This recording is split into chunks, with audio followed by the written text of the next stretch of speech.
Hello guys, and welcome back to another tutorial. Today I'll show you how to download and install XAMPP on Windows.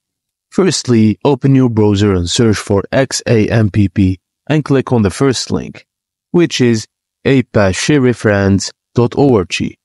Choose the appropriate version for your operating system and click on XAMPP for Windows. The download should start automatically. If not, click on the link provided. Once the download is complete, double-click the installer. Then click Next on the Setup wizard without changing any settings. Select your local drive C or D, then click Next.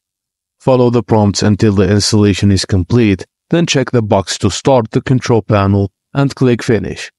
Search for XAMPP in your programs and open the control panel. Click Start next to the modules you need and access the dashboard on localhost/dashboard. Thank you guys for watching, and please don't forget to like and subscribe for more.